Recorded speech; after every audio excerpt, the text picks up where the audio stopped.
So, you say you can't truly know God. Well, that's because he doesn't exist. It's pretty simple. And you say, what are the teachings of Jesus and blah, blah, blah, and all that. It's in the Bible. Well, yeah, it is. And then you bring up this analogy. Oh, by the way, Battleship Texas. I think TX means Texas. Someone said it means tax. I don't freaking know. I don't really care that much. The point I'm trying to make is this omnipotent God of yours supposedly gave you a book to understand him or to at least learn of him, and yet it makes no fucking sense. It's full of goofy stories, made up suppositions, only because the people that wrote it were Stone Age and didn't understand any kind of science whatsoever. So they had no idea why there were dinosaur bones in the ground. They had no idea that it could rain for 50, 60, 100 days and the earth's not going to flood.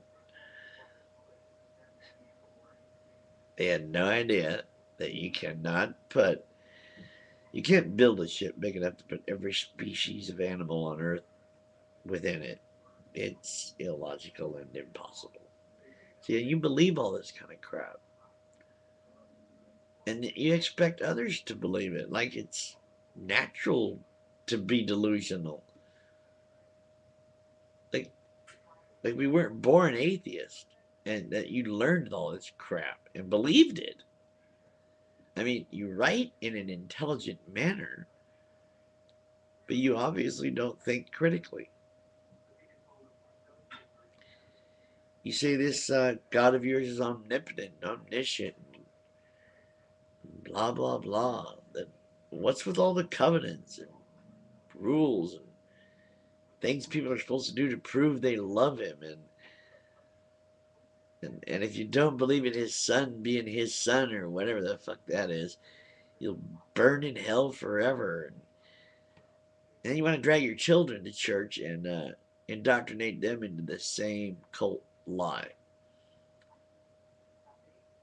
And you expect people to respect that? Respect you because you believe it? It's more like you should. It's more like you deserve not but ridicule, my friend. Sorry, but anybody who continues a fallacy such as this is in such a vociferous way. I mean, you make up these analogies like, who would you rather have babysit? Some woman that you've known back good forever? Are you trying to say that the God of the Bible is a good thing and that you'd rather know that than nothing or something you don't know? Is that what the analogy was about? I mean, because, like, which God are you talking about? The one that told Joshua to go kill tens of thousands of people, cut off their left hand to prove that, to count them? Women, children, and every living thing that creepeth upon the earth, and grazed on their fields, and in their fields, children and women. All of them. Joshua, great guy. Yeah. God told him to. That's what your Bible said. It's not out of context. Don't start that crap. I don't say anything out of context. I say it just the way it's written. For instance, Abraham and his your omnipotent, all powerful God that knows everything tells Abraham that in order to prove that you love me, you have to kill your son. What the fuck kind of morbidity is that? Did you hear me? Did you happen to read that part? Well, that's not all. No. Then he stayed his hand, or the angel did, and said, "No, don't kill him. It was just a test. Just go ahead and cut off a piece of his penis. That'll do it for me." And while you're at it, I want you to do the same thing to your slaves and all of their sons and their sons after them. It's God telling Abraham to torture his slaves with a sexually perverted behavior. The fuck? Or was it just a bunch of old Jews who sat around a table and said, hey, I know I can make a covenant with God. We can go ahead and cut off a piece of our baby boy's penis. Which is it? You see how ridiculous this is? This whole belief system of yours is ridiculous. And you're trying to treat it like it's actually philosophically sound. You treat it like there's actual logic in this. It's magic, you fool. It's a magician. You're worshiping a magician, a superhero. You're not going to admit it. Of course, it's God. It's God. It's God. It's God. And you better stop ridiculing me. Well, I'm not going to stop. You keep spouting shit on my comment, make comments on my videos, I'm going to come out. I'm going to ridicule you. I'm going to own you.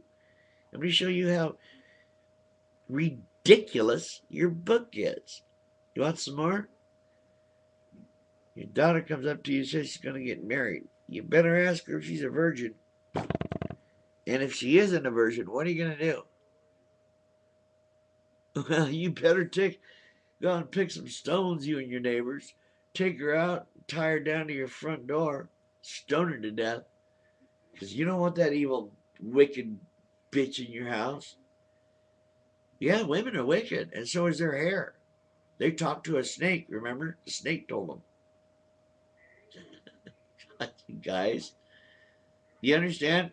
That's why nobody's really going to answer your analogies or discuss them with you. How about the difference between Solomon and Job?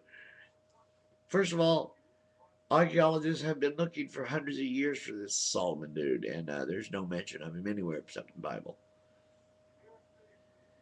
Archaeologists look for Jesus Christ all over the place. There's no mention of him in any writings. Pliny the Younger, Pliny the Elder, Pluto, anybody except for who? Josephus the Liar. That's it. So now what? More ridicule? Darn tootin'. We'll see you later, Mr. Ridiculous. Battleship, Texas.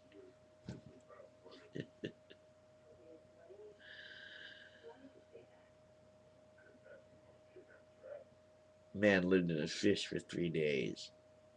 Raged for 40 days in the whole earth floods. You believe that shit?